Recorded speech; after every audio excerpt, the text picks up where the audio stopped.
আসসালামু আলাইকুম।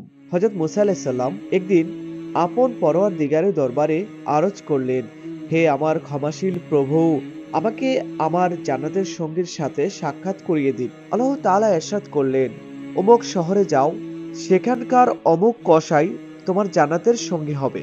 হযরত মুসা আলাইহিস সালাম ওই কসাইয়ের নিকট তাশরিফ নিয়ে গেলেন।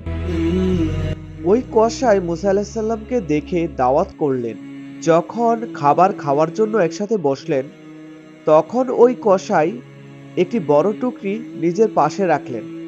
ভিতরে ২ লুকমা রাখতেন এবং ১ লুকমা নিজে খেতেন। এর মধ্যে দরজায় কেউ করাঘাত করল। কসাই উঠে বাইরে গেল। হযরত মুসা আলাইহিস সালাম ওই টুকরিখানা দেখলেন, সেটার ভিতর অতিশয় বৃদ্ধ ও বৃদ্ধা ছিল। হযরত মুসা আলাইহিস সালাম ওই টুকরিখানা দেখলেন, সেটার ভিতর অতিশয় বৃদ্ধ ও বৃদ্ধা ছিল। হযরত মুসা আলাইহিস সালাম এর প্রতি দৃষ্টি পড়তেই তাদের ঠোঁটে মুচকি হাসি এসে গেল। তারা হযরত মুসা আলাইহিস সালামের রিসালাতের সাক্ষী দিল এবং ওই মুহূর্তে মৃত্যু হয়ে গেল।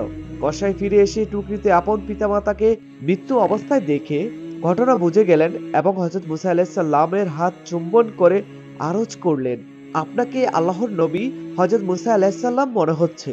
তোমার কিভাবে ধারণা হলো যে আমি নবী? মুসা আলাইহিস সালাম ফরমালেন, তোমার কিভাবে ধারণা হলো? কসাই আরজ করল, আমার পিতামাতা প্রতিদিন কেঁদে কেঁদে দোয়া করতে থাকতেন, হে আল্লাহ, আমাদেরকে হযরত মুসা আলাইহিস সালামের জলওয়াতে মৃত্যু দান করুন। এই দুজনের এভাবে হঠাৎ ইন্তেকাল হওয়াতে আমার ধারণা হলো যে আল্লাহ তোমাকে জান্নাতে আমার সঙ্গী করেছেন।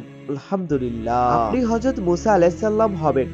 কসাই আরজ করল, আমার মা যখন খাবার খেয়ে নিতেন, তখন খুশি হয়ে আমার জন্য দোয়া করতেন, হে আল্লাহ, আমার ছেলেকে জান্নাতে হযরত মুসা আলাইহিস সালামের সঙ্গী বানিয়ে দিন। হযরত মুসা আলাইহিস সালাম বললেন, তোমাকে মোবারকবাদ।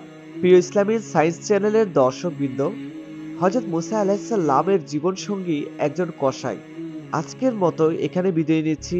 যদি ভিডিওটি ভালো লেগে থাকে অবশ্যই অন্যের কাছে শেয়ার করে দিবেন এবং একটি লাইক, একটি কমেন্ট করে যাবেন।